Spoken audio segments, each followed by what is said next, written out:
Hey, this is John Lee Dumas of Entrepreneur on Fire. And when I'm not interviewing inspiring entrepreneurs, I'm listening to Stephanie O'Brien on the Moved by Purpose podcast.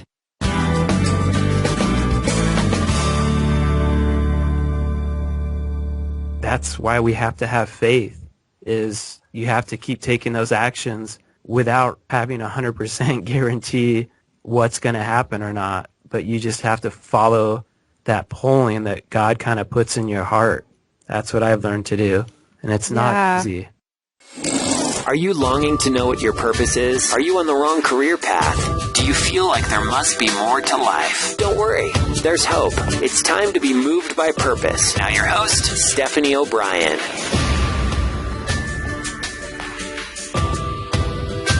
You are listening to Moved by Purpose with your host, Stephanie O'Brien. And today I am excited to announce our guest, Mark Minard, who is the owner and founder of Dreamshine, which proudly serves individuals with special needs. Mark is the author of The Story of You, Transforming Adversity into Adventure, Taking Your Dreams to the Next Level and Beyond. This releases November and will be in bookstores in June of 2016. He's also the co-host of Elevating Beyond podcast. He is a husband and father of 5. His hardest and most rewarding job of all. And without further delay, welcome him to the show.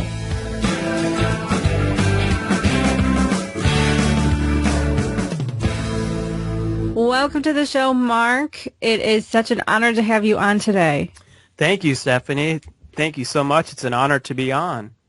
Now, this is our second attempt to do this because we had recorded such an awesome episode before, and due to technical glitches, we had to re-record. But that happened, so thank you so much for being patient and understanding with that process. And I'm happy that we can actually get to... Well, I know you pretty decently, but the listeners get to know you. So the first question I ask every guest is, why did you start your business, or what kind of things led up to you starting Dreamshine? Okay, sure. And yeah, it's great to be on again and to be talking to you again, Stephanie. So it's a pleasure to be sharing the story with the audience. Yeah, Dreamshine basically is the company I have that serves individuals with special needs.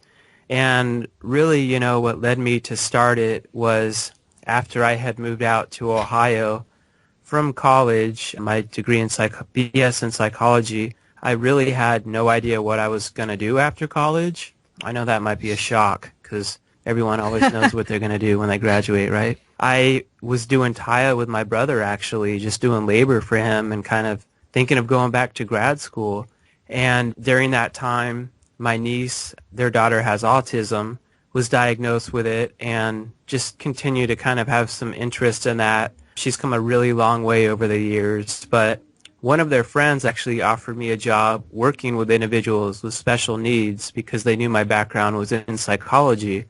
And I was like, well, that actually sounds pretty cool. So took the job, and at that point in time, it was all the county and state-owned programs.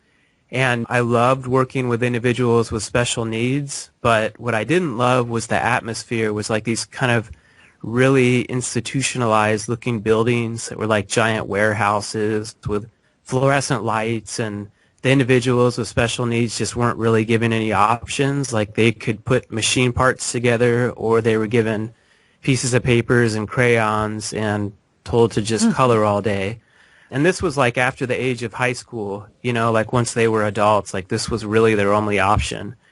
And as much as I loved working with the individuals, it still like broke my heart to just think of even my niece, like at that age, that being her only choice. And I just continued to get into the field more. I actually worked in group homes, managed group homes, and worked on the administrative level, and then got into teaching special education at the high school level. And when it went for our students to graduate, kind of brought us back to square one, where we started touring what they were called at the times the different workshops that they would be able to go to after high school. And it was just back to those big institutionalized, horrible buildings.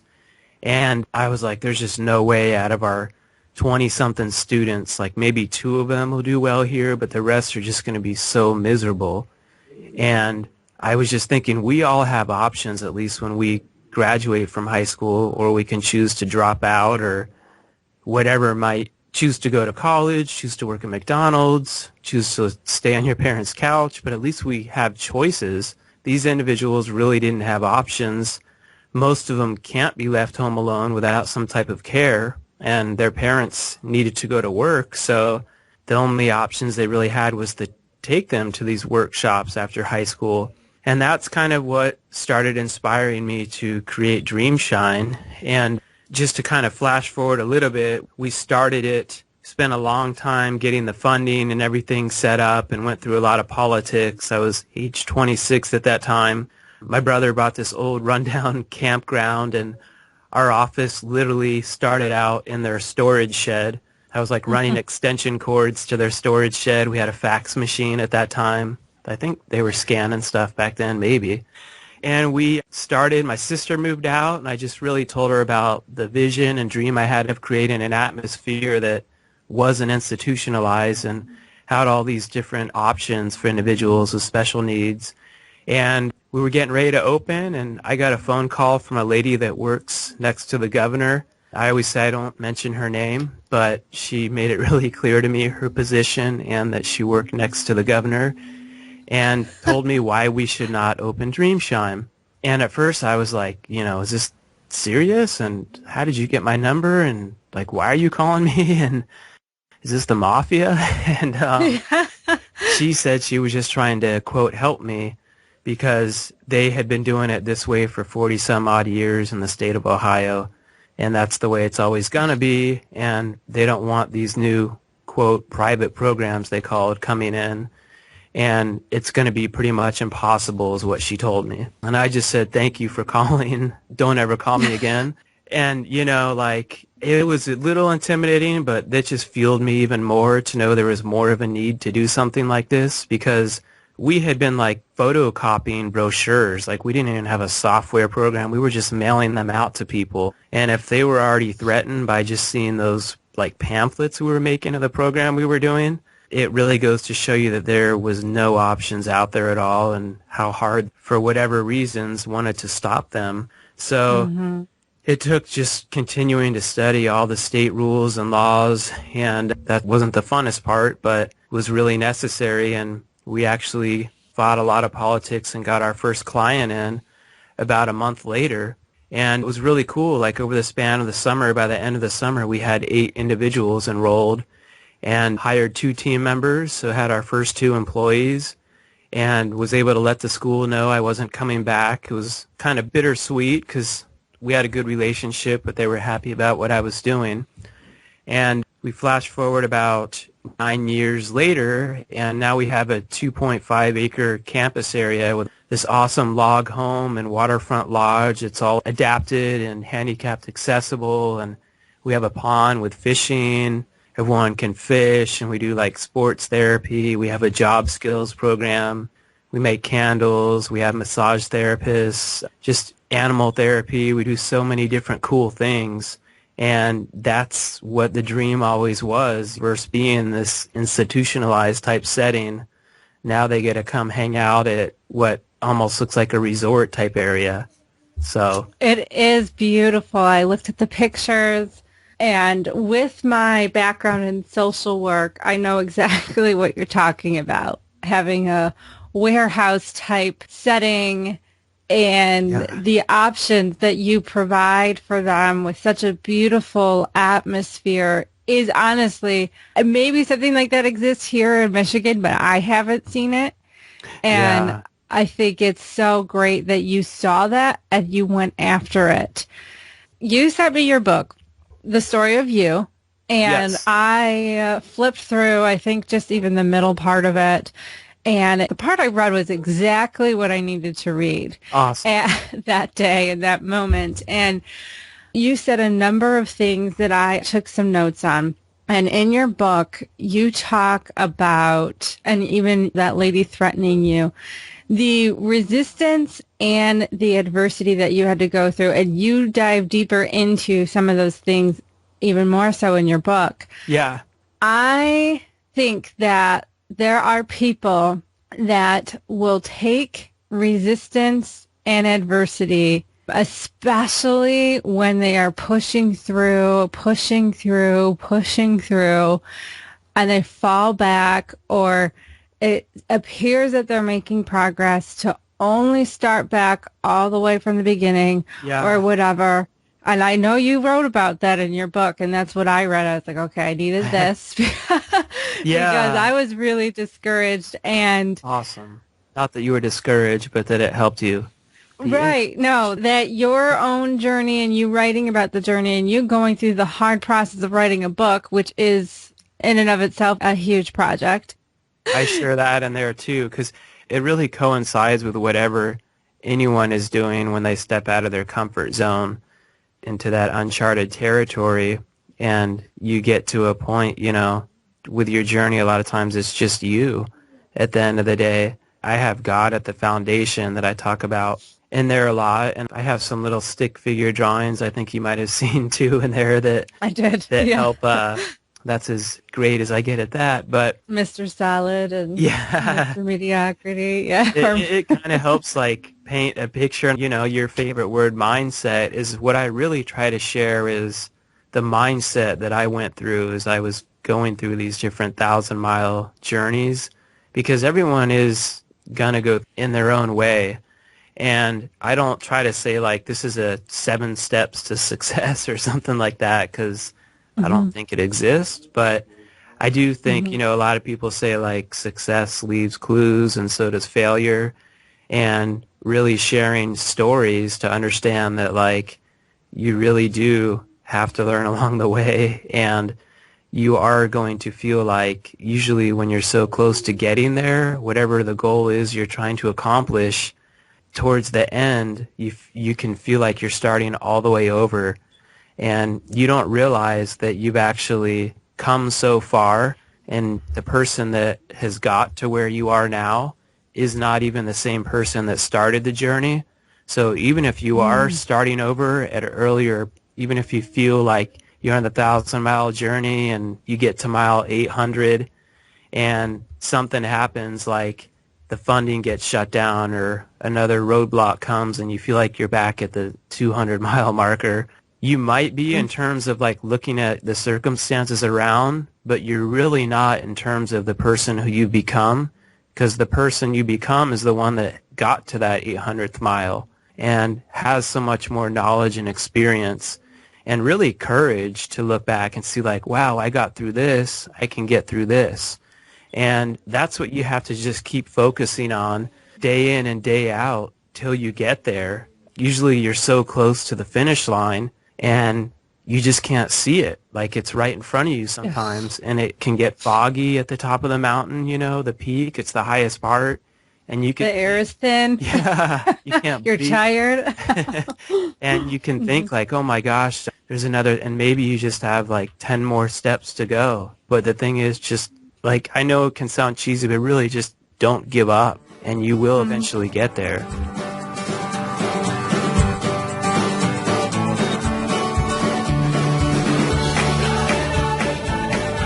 Yeah, and I have to say, okay, because I could relate, because you talked about the funding, getting funding for your dream, and I was like, oh, I'm so glad I'm not alone, because I thought there was something wrong. I was like, am I cursed? Because I'm like, all right, God, this is your plan for my life. Yeah. like you told me this is your plan, this is my purpose, unless I heard that wrong. And I started thinking, did I completely miss something?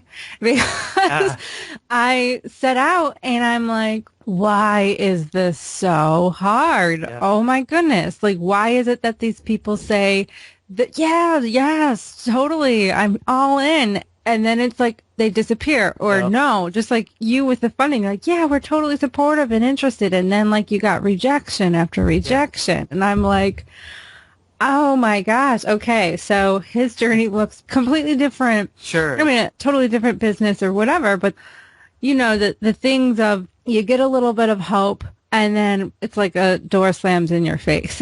Yeah. Yeah. And That's the thing is exactly like it's my experiences, but anyone, it relates to the mindset of it all. And with the funding of that building, that's the waterfront lodge we have now. And we wanted to create something that could help more individuals in wheelchairs because we didn't have the space for it in the current building we had. And God did put that in my heart, and I like envisioned it in my head, had it on a board, had it ready, started meeting with bankers, and all of them were like, oh, you guys have the perfect business structure. You've been in, and we had been in business for like 6 years at that point. So like, you made it over the 5-year mark. Everything looks great on paper. So we had a whole meeting. We got all the families involved because we had individuals wanting to come to Dreamshine that were in the bigger wheelchairs that we just didn't have the space for them. And it was so like heartbreaking to have them come all excited and just be like, we don't have a building for that yet, you know? And that's where we started saying, all right, we're going to do this. And we had a meeting. The banker said it was going to go through. We met with all the families. We had a start date. We had like a little celebration. And after like 4 months, one of the banks was like, everything was fine. Then all of a sudden, they just called and said, we can't go through with this anymore, and didn't really give any reason as to why. So we didn't know what to fix. So then we went through it with another bank for like 3.5 more months of just monotonous, giving them everything. I mean, I think they were even asking for blood at some point. And doesn't surprise me. Yeah, and same thing with them. It was all great. Then, nope, we're not going to go through with it. And we had the builder lined up, and so that's the point there where I was, Stephanie, like talking to God, like, God, you put this in my heart, you know, like what's going on? And, you know, I kind of talk about it in the book. Like I went for a jog to clear my head and was like, is there something else I should be doing? And he just kind of whispered in my gut that feeling, just telling me, no, like you're going to get this building. You're going to keep moving forward and tell the families you're going to have it by fall. So we let them know that we were, even though the other bank turned us down. I mean, talk about, you know, we had to come up with a temporary plan. We got like a modular building put in as we were waiting to get the funding for the other one. And as we just kept taking action, God kept giving other ideas, like even different ways to come up with funding that actually didn't involve a bank. And by the end of it, it all tied together and came out better than the building we were originally trying to design from the bank. And the coolest thing about it is we were told by then some people, like, literally it's going to be impossible. You need to just give up. A lot of times it was my own voice, inner critic, telling me that. And we got it up and done, and one of the banks called me back that put us through like 4 months of hell, basically, and was like, I'm just checking back in with you for the new year to see if there's anything we can help you with. Are you still looking for that new building? I'm like, oh, no, we got it. They're like, how did you get a loan for that? Who? Oh, I got it on my own. He's like, can we help you with anything else? I'm like, nope. So I was able to turn the bank down. I was like, yes. Yes. That's awesome. And you said quite a few things. And I want to ask a question. First of all, you said when you kept taking action. So you went on this jog. You're talking to God, really discouraged. I've been there. I'm sure the listeners have all been there too. Sure. And because I think in your book you said like, it was like 2 weeks or something before you said to the families you would have a building or have the funding or something like that. Wasn't it a close? Yeah. Okay. It was like a month. So we temporarily got one of those modular buildings, like you see a school when they're getting another class, when they're building a new building and they have like those temporary ones. And okay, yes. Yeah, we had that here, and that wasn't the look we wanted, but we were able to explain it was temporary, but at that point we had still been turned down by the banks. And I mean, I'm looking at all these individuals, the families in wheelchairs, and they're all counting on us, you know. And so I just told them what God put in my heart. I'm like, we are going to have this by November. And at that point in time, it was like nearing the beginning of August, I think, maybe the middle. And I wasn't like lying to them. I was really telling them what God put in my heart. I probably, you know, like Noah's Ark. You believed saying it. I'm you took him at his word. And the thing is, like, we did have the building, give or take like a week or so, by November. And the families never knew what we had to go through to get there. They just knew, here it is. Wow, we had our grand opening ceremony. All the individuals were able to come. And now I can look back on it and connect all the dots of how God did it and literally how it turned out better than the way I was trying to do it. You know, I was like pounding my fist like, why aren't these banks going through? And God's like, well, I have a plan that I'm going to get you this other builder that's going to do a bigger building for half the cost, and you'll have half the loans. And that was how it all turned out in the end, you know. But I just think everyone is going to go through these situations to manifest any dream, or through their marriages, through as parents, just anything in life. And it's just like, that's why we have to have faith, is you have to keep taking those actions without having 100% guarantee what's going to happen or not. But you just have to follow that pulling that God kind of puts in your heart. That's what I've learned to do. And it's not easy. No. So it comes down to, I'm just like, okay, because I'm fresh in my own discouragement, and I could talk to you off official recording. Sorry, listeners, I'll tell you the story later. But and okay, so I totally get the anger, the frustration, you're crying out to God. And was it hard for you when he said you'll still have this building by November? I'm just curious. It was. With all the discouragement that you face and all the hard work you put in, because this, I think, is a really big breakthrough point for people that are in this spot, which it is. You have trusted him and things were not working out the way you wanted them to. And he's telling you, trust me and say this. Would you feel like, I imagine you felt pretty stretched already. I did. And the thing is, like, one part of me wanted to hear the answer, like, no, this isn't what I've been telling you to do the whole time, you know? Right, because that would make sense. Yeah, but at least you would. Yeah. But then another part of me didn't want to then. hear that, too, because it's like, what? Mm-hmm. Like, I'm going to have to give, and that honestly wouldn't have made sense to me if I imagined the why and all the people it was going to help and serve. I just couldn't imagine. That's true. You know what I mean? But I kind of was hoping, like, okay, cool, that would explain there's not anyone that hasn't seen what we've gone through that couldn't say we didn't do everything we possibly could on human terms, you know. But it was like as clear as day, like a voice didn't like speak out of the sky or whatever, but I could hear it in my, just, you know how that is, you can just feel it. And it was just like, no, you can't give up on this, because this isn't your building, it's mine.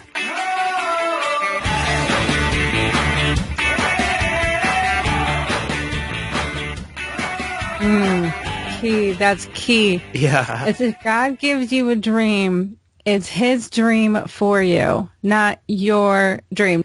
There's that scripture that God gives you the desires of your heart, which can be interpreted both ways. I think either way is correct, which is he gives you the desire in the first place, so it becomes your desire. And then because it's his desire for you in your life, he grants it. So those desires you will see. Absolutely. It's just... I think people get confused at the whole faith and praying part and then just waiting for it to fall in their hand and not realizing that God's like, you're going to have to keep taking action and work your butt off for this to manifest. But I am confirming that this is going to happen because this is my plan and not yours. I've asked you to do it. And he made that really clear. And so, like, it actually gave me, like, a feeling of peace, Stephanie, somewhat, to know, okay, like, it's in his hands, even though I'm going to have to keep taking action, and I have no idea. I was like, God, throw me a bone here? Like, is this the right action? Yeah, since you want me to do it, like, can you just give me a little bit of the how? But yeah, exactly. Is this right? I'm just going to call these people. Hope it works. And when I can step back now and look at it, I can see he was giving me a lot of the hows by different people he brought in. One person suggested how to change the blueprints and the design. So he was giving me those little cues here and there. I just, at the time, wasn't seeing them for the way I wanted to see them. Oh, And key. yeah, Key point. I mean, that's why, like, I wish I could say it's follow A, B, C, and D, and you'll get there.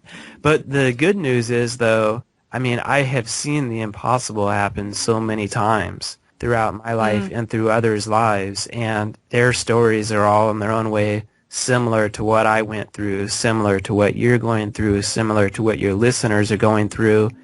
And it's like you really get to that point where you can turn around and kind of go back to the land of mediocrity, which I have that little stick figure drawing. Yeah. Or you can keep going. And you hear those statements a lot, like, you know, there's not a lot of people found in the extra mile, or when your tank's on empty, keep going. And you can think like, oh, that's just a motivational. But the more I think about it, like, that's really true. Like, I was on empty. And when a lot goodness, yes. And you are, you know, and that's where logically a lot of people can give up. And if it was easy, everyone would do it. And if you can just keep going, like, sometimes it's just a few more steps, and then just a few more, and then just a few more, and you will get there. But you just have, sometimes it's like one day, one step at a time. But if you just sit there and dwell on it, that's the worst thing, because then you just become paralyzed. Just keep going one day, one step at a time. And really anyone can do what God puts in their heart. I believe that 100%. Yes. And the key is to keep going. You said it, like, sometimes you are empty. And how on earth do you keep going when you're empty? Yeah. And I have a very healthy, supportive group of women that encourage me. And I will send them a group text when I'm empty. And I'm like, I'm doing the alligator crawl, guys. I'm like, but I'm keep going. That's right. But if you want to pray for me to get up on my feet, or at least get up off my belly so I can crawl, like, yeah. But I'm going. Just pray for me to keep going. It's true. I mean, you do. And having those people really helps too. Some of those key people that can help. If you're, sometimes they can help put you in check if you're getting off your principles or something, but then still, at the end of the day, like, you still have to somehow have that conversation, relationship with God too. At the end of the day, it's going to be on you to keep going. Mm-hmm. You know what I mean? Like, but I'm definitely all for I always surround myself with like-minded people, but some of them still aren't going to understand 100% what God puts in your heart. Right. And some of them will, as this is kind of a tough one to discern as well, because there comes time where even your wise counsel starts contradicting what God put in your heart. Yes. And they're not trying to take your dream away at all, but they see, I don't know how to explain it, but like, they just start operating in what they think is wisdom. Sure. Which is, if you haven't gotten the funding, maybe it's not meant to be kind of stuff. Yeah. Or maybe it's time to close the door and you gave it your all. Yeah. So I think it's time to just move on and, let this be a mystery and let God unfold it later. I mean, I've had people speak that into my life, and I'm like, and that's kind of where you're really, really vulnerable. Yes. At this time too, because you're so discouraged, you're so exhausted, you believe God spoke to you, but then you're also kind of second guessing it because you're like, wait a minute, I don't know, because this didn't come out the way I wanted it to. But you said something that was so key, which you said, now you can look back and see that God's plan was better than your way and even your timing. And that is the position of trust you've got to be in, which is, do you trust that you heard him and that he's guiding you? Even if this isn't coming to fruition the way you wanted it to, because how you saw it coming to pass isn't coming to pass. But let him make it come to pass in his way. So, amen. I mean, I could do a whole other show. I know we don't have time, but I didn't, honestly, had all these events not happen, I wouldn't have had a book to write about either. And God is at the foundation. I don't preach down people's throats, it's for anyone that's going through anything, but God is at the foundation of my story and my book. And I look at that now too, and I'm like, wow, like I'm able to explain how God was in all this through how it led to a book, which at that time I wasn't thinking, well, this will make a great book, as I'm like crawling through the mud and the grime, and you know what I mean? Like, This is like not a I glamorous can't go story. one more slither through the sludge. Like, oh, I can't wait to write about this one day. Right? But now when I look back at it, you know, and sometimes, Stephanie, it's still surreal to even have this book, but I've been reading through some of my own stuff with some things I'm going through now, and it like punches me in the face like, wait, Mark, you need to reapply what you're telling everyone else to do, because you're not doing it right now in your own life like you were doing it before. I mean, it's an ongoing daily battle, and I think that's important for people to know too, that it's okay that you feel that fear and that doubt, and maybe some days are better than others, but ultimately just keep going one day, one step at a time. Yep. Yes. Well, I could keep talking with you, Mark, but get the book, The Story of You. I will put the link in the show notes. Is it on sale now? It is, yeah. If you put the link, you can purchase it through the link, and then the ebook is up on, gosh, I think it just showed up on Amazon. And then it's kind of weird. It's going to be in the bookstores and everything officially in June. But you can order it now through the link that I have set up, and the ebook can be ordered now too. Yeah. Very encouraging. I didn't read the whole thing, but the little bit I read was very, very encouraging. So I know the whole thing. I'll probably devour it by the end of the week. So Awesome. I highly suggest you get that. And how else can they connect with you, Mark? Sure. The page we made for the book is just my name. It's just Mark, M-A-R-K, Minard, M-I-N-A-R-D.net. And that actually has like the Facebook, Twitter, Instagram, I think, all that fun stuff on there. And then I'm really active on Twitter too, just at Dreamshine, D-R-E-A-M-S-H-I-N-E, and the number 4. And I'm really happy to always engage with people and stuff after these shows, and if they're going through something, like I always try my hardest to, I might not immediately, but usually within 24 hours, I try to at least reply to everyone, because I've been there, and we all are. So, and I know what it's like to reach out to people and not have them respond and stuff, so I really try my best whenever I can. That's awesome. Thanks again, Mark. It was such a pleasure to talk to you, and I know that this was really encouraging to those listening. Especially, it was encouraging to me, but I know it will definitely encourage others. Thank you, Stephanie.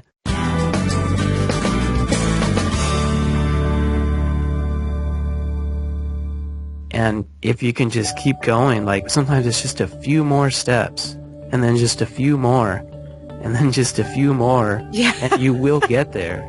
But you just have, sometimes it's like one day, one step at a time. There you have it. That was Mark Minard, author of The Story of You. Very inspirational. I really enjoyed the pieces of the book I did read so far. Very encouraging. A great story about perseverance and pushing through adversity and resistance. And anyone who has a dream that they are working hard to see become a reality, you need to read the book, The Story of You. So check it out. Make sure you check out markminard.net to connect with him and find and order his book. If you guys have not done so already, make sure you come on over to movedbypurpose.net, where you can get the Freedom from Fear Manifesto, where you can learn how to kick fear where it hurts to stop stealing your dreams and making what you want the most become a full reality in your life. And as always, if you like this episode, take a moment of your time to subscribe, rate, and write a review. Share it with someone that you know it will benefit. Listen to it over to keep yourself encouraged. And don't be a stranger. Let me know, what was your favorite thing about it? What did you like the most? What did you learn? What point resonated with you the most? And I'll talk to you guys all next week.